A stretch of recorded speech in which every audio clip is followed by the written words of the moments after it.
اعوذ باللہ من الشیطان الرجیم، بسم اللہ الرحمن الرحیم، والصلاۃ والسلام علی رسولہ الکریم۔ السلام علیکم ورحمۃ اللہ وبرکاتہ۔ اللہ تعالیٰ کے فضل و کرم سے ہم 30ویں پارے پہ پہنچ چکے ہیں، اور 30ویں پارے کی 3 صورتیں کل ہم نے کر لی تھیں۔ آج جو ہم شروع کریں گے یہ سورۃ تکویر سے شروع کریں گے، لیکن ایک بات جو شروع میں سمجھنے کی ہے کہ 30ویں پارے کا مرکزی موضوع جو ہے وہ توحید اور آخرت کی یاد دہانی ہے، اور ان موضوعات کو مختلف صورتوں میں مختلف دلائل اور انداز کے ساتھ پیش کیا گیا ہے۔ اس کے ساتھ ساتھ کچھ اخلاقی اور معاشرتی اصولوں اور اصلاحات کی طرف بھی متوجہ کیا گیا ہے۔ ہم ایسا کریں گے کہ مرکزی مضمون کو ذہن میں رکھتے ہوئے کہ اس کو ہر صورت میں ہمیں دہرانا نہ پڑے، جو مزید اصول یا اخلاقیات یا اہم چیزیں بتائی گئی ہیں جس صورت کی، ان کو ہم پوائنٹ آؤٹ کر کے اس طرح سے اپنا پارا مکمل کرنے کی کوشش کریں گے۔ تو پہلی صورت سورۃ تکویر ہے، اس کے ساتھ ہی سورۃ الانفطار اور سورۃ انشقاق، یہ تینوں صورتیں ہم آہنگ ہیں، ہم تینوں کو اکٹھا ہی دیکھتے ہیں۔ ان تینوں صورتوں میں آخرت کی منظر کشی کی گئی ہے جب اجرام فلکی کا نظام دھرم برہم ہو جائے گا، اور اس کے نتیجے میں زمین پر بھی بڑی بڑی تبدیلیاں آئیں گی، پھر قبریں کھول دی جائیں گی اور عدالت الہی لگ جائے گی۔ اس عدالت کے ساتھ اگر تینوں صورتوں کے منظر مختلف ہیں۔ سورۃ تکویر میں خاص بات یہ ہے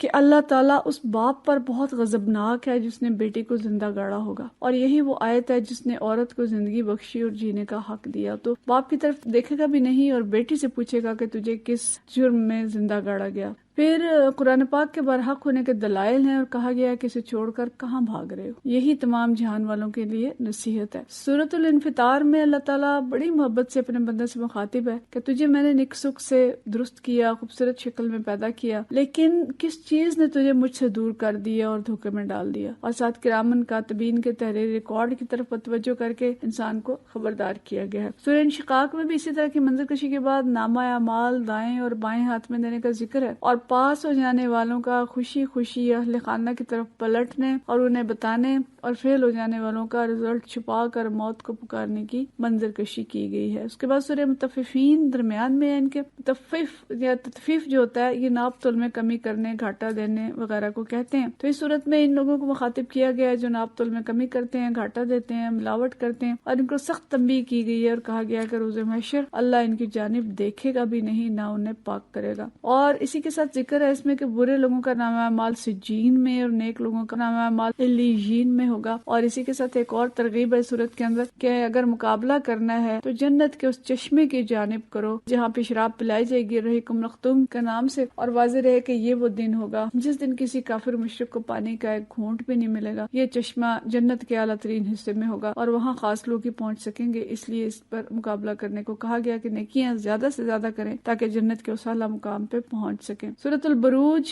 اس میں ان بے بس لوگوں کا تذکرہ ہے جنہیں ایمان لانے کی پاداش میں آگ کے گڑھوں میں گرا دیا گیا تھا۔ اللہ نے برجوں والے آسمان کی قسم کھا کر کہا ہے کہ اتنی بڑی کائنات کا خالق اس پر حکمرانی کر رہا ہے، یہ ظلم کرنے والے اس سے بچ نہیں سکیں گے۔ یوم موعود کی قسم کھا کر کہا کہ ان مظلوموں کی داد رسی ضرور ہوگی، اور شاہد اور مشہود کی قسم کھا کر کہا کہ ان ظالموں کو جو سزا ملے گی اس روز اس کا تماشا بھی ساری خلق خدا دیکھے گی جنہوں نے آج اہل ایمان کا تماشا بنا دیا ہے۔ اس میں بہت بڑی تنبیہ ہے ان حکمرانوں کے لیے جو اللہ کے دین کے بے گناہ نام لیواؤں پر دہشت گردی کے اور دوسرے مختلف الزام لگا کر پھانسیاں دے رہے ہیں دنیا کے مختلف حصوں میں، اور جیلوں میں ناقابل بیان اذیتیں دے رہے ہیں۔ وہ اس بات کو سمجھ لیں کہ اللہ زبردست ہے اور ان پر اس سے کہیں زیادہ قدرت رکھتا ہے، اور تحریکی کارکنوں کے لیے اس میں صبر اور استقامت کا پیغام ہے۔ پھر سورۃ طارق ہے، اس میں 2 مضمون بیان کیے گئے ہیں کہ جس انسان کو اللہ نے نطفے سے پیدا کر کے ایک جیتا جاگتا انسان بنا کھڑا کیا، وہ اس کو دوبارہ بھی اپنے سامنے حاضر کرے گا۔ اور دوسرا پیغام یہ ہے کہ قرآن ایک فیصلہ کن کلام ہے جسے کفار کی کوئی چال اور تدبیر ذکر نہیں پہنچا سکتی، اور کفار ان کی مغلوبیت کی نوید دی گئی ہے۔ سورۃ الاعلیٰ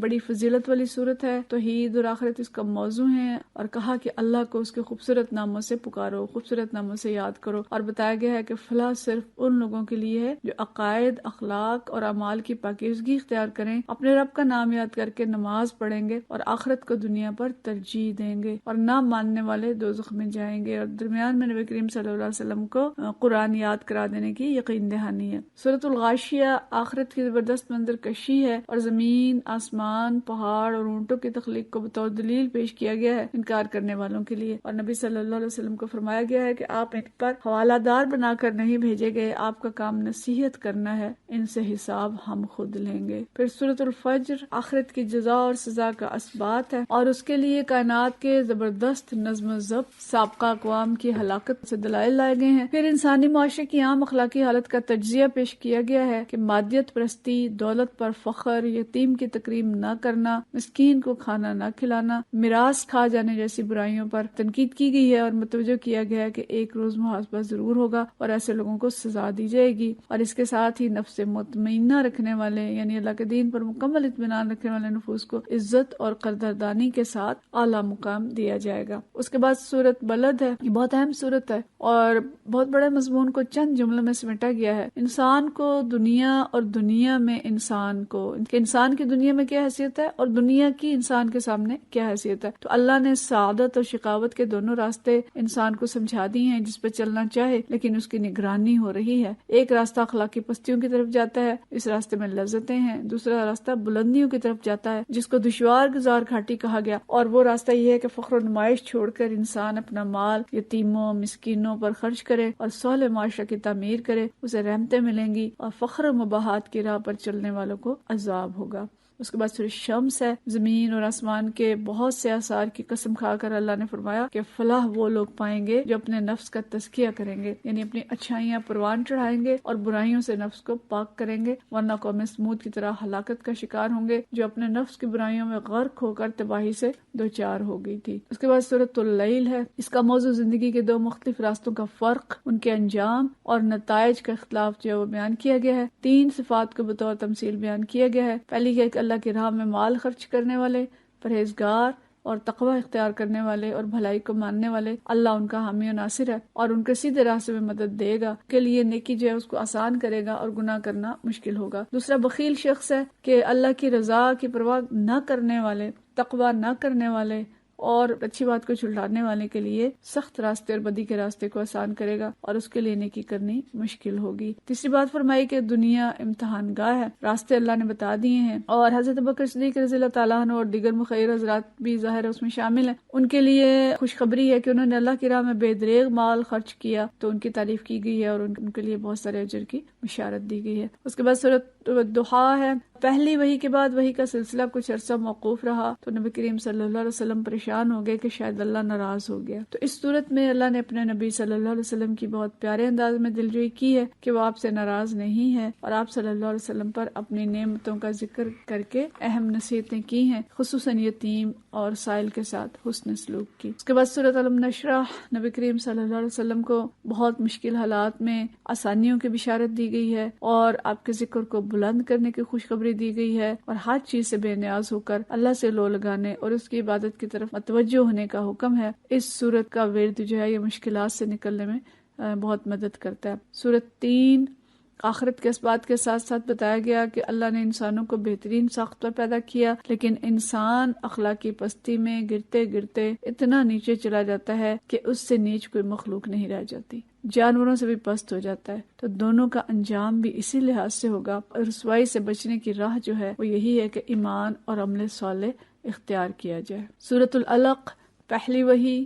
جس میں انسان کے تخلیق کا ذکر ہے، اس کو تعلیم دیا جانے کا ذکر ہے، اور اللہ نے قرآن اور قلم کا ذکر کیا ہے بطور نعمت، اور بد نصیبی سے یہ امت پڑھائی اور لکھائی اور شرح خواندگی میں دوسری قوموں سے بہت پیچھے چلی گئی ہے، جس کے نبی صلی اللہ علیہ وسلم علم کے پیغمبر بن کے آئے اور معلم بن کر آئے تھے۔ تو اس کے بعد ابو جہل کے نبی کریم صلی اللہ علیہ وسلم سے تو دشمنی تھی، اور فرشتوں کا اس کو دھمکانے کا منظر بیان کیا گیا ہے۔ سورۃ القدر، لیلۃ القدر یعنی عزت والی رات، جس میں قرآن نازل ہوا، ساری انسانیت کے لیے ہدایت کا پیغام بھیجا گیا اور بتایا گیا یہ رات 1000 مہینوں سے افضل ہے۔ جبرائیل علیہ السلام فرشتوں کے ساتھ نازل ہوتے ہیں، ہر طرح کے فیصلے اس رات میں کیے جاتے ہیں، اور فجر تک سلامتی ہی سلامتی اور برکتیں نازل ہوتی رہتی ہیں۔ اس رات کو ایمان اور احتساب کے ساتھ قیام کرنے والا بخش دیا جاتا ہے، یہ حدیث کے اندر ہے، اور اس رات کو رمضان کے آخری عشرے کی طاق راتوں میں تلاش کرنے کا حکم دیا گیا ہے۔ اس کے بعد سورۃ البینہ، یہود و نصارہ کی گمراہیوں کے ذکر کے ساتھ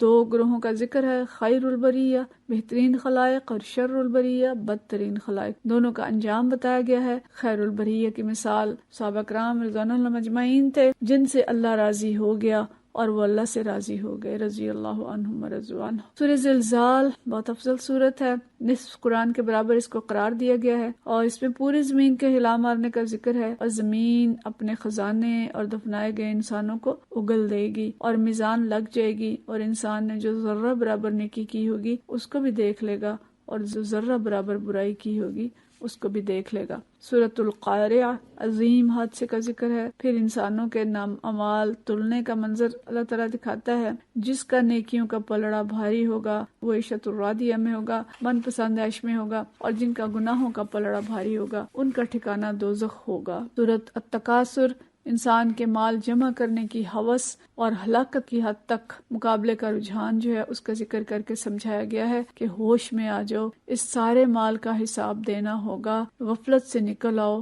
ایک دن آئے گا جب تم اپنی آنکھوں سے اس دن کو دیکھو گے اور میزان کو دیکھو گے۔ سورۃ العصر دریا کو کوزے میں بند کیا ہے اللہ نے، صرف یہی ایک صورت پورے دین کا لب لباب سمجھنے کے لیے کافی ہے۔ اللہ نے زمانے کی قسم کھا کر فرمایا ہے کہ تیزی سے گزرتا ہوا وقت اور زمانہ یہ گواہی دے رہا ہے کہ انسان خسارے میں ہے۔ صرف وہ خسارے سے بچ سکیں گے جو ایمان لائے، نیک عمل کیے اور اس پیغام حق کو دوسروں تک پہنچایا، اور اس راہ میں آنے والی مشکلات پر خود بھی صبر کیا اور دوسروں کو بھی صبر کی تلقین کی۔ سورۃ الہمزہ، اس میں زبان دراز، طعنے دینے والے، جھوٹے پراپیگنڈے کرنے والے، بخیل انسانوں کو جو مال جمع کر کر کے رکھتے ہیں کہ شاید ہمیشہ ان کے پاس رہے گا، فرمایا گیا ہے کہ انہیں چکنا چور کر دینے والے آگ کے گڑھے میں پھینک کر اوپر سے ڈھانک دیا جائے گا۔ استغفر اللہ۔ اور یہ آگ ان کے دلوں کو چاٹ جائے گی، وہ دل جن کے اندر یعنی کینہ، نفرت اور حسد اور اسلام دشمنی بھری ہوتی ہے۔ سورۃ الفیل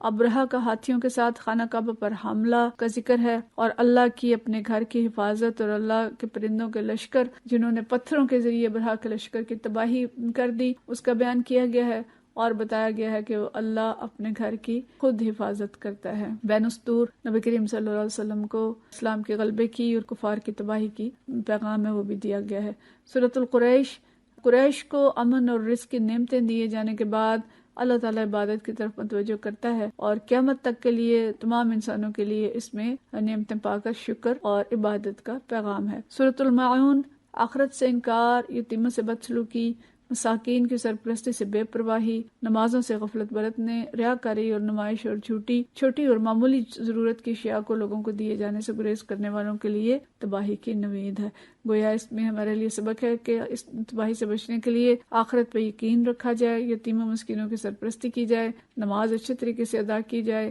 ریاکاری سے بچا جائے، اور عام استعمال کی اشیاء کھلے دل سے لوگوں کو دی جائیں۔ سورۃ الکوثر، نبی کریم صلی اللہ علیہ وسلم کو کوثر عطا کیے جانے اور اس کی برکات دینے کا ذکر ہے۔ اس میں تفصیل علماء نے لکھی ہے کہ اس میں دنیا کی تمام برکات سے لے کے آخرت میں حوض کوثر تک کی برکات شامل ہیں، اور یہ برکات اللہ نے دینے کے بعد آپ سے فرمایا کہ شکرانے کے لیے نماز اور قربانی اخلاص کے ساتھ ادا کریں، اور کافروں اور آپ کے دشمنوں کے لیے ابتر ہونے کی نوید دی ہے۔ سورۃ الکافرون، نبی کریم صلی اللہ علیہ وسلم فجر کی سنتوں میں پڑھتے تھے، پہلی رکعت میں سورۃ الکافرون اور دوسری میں سورۃ الاخلاص۔ اس کا پیغام یہ ہے کہ دین میں کوئی مداحنت نہیں اور آمیزش نہیں ہو سکتی، توحید بالکل خالص ہے، اور کافر اپنے راستے پر چلتے رہیں، مسلمان اپنے راستے پر چلیں، کوئی کمپرومائز نہیں ہے، کوئی مداحنت نہیں ہے۔ لیکن بدنصیبی سے آج ہر طرف مداحنت ہی مداحنت ہے۔ کفار تو ہمارے راستے پہ نہیں چلتے، لیکن مسلمان تیزی سے کفار کے راستے پہ دوڑ رہے ہیں۔ سورۃ النصر یعنی فتح و نصرت،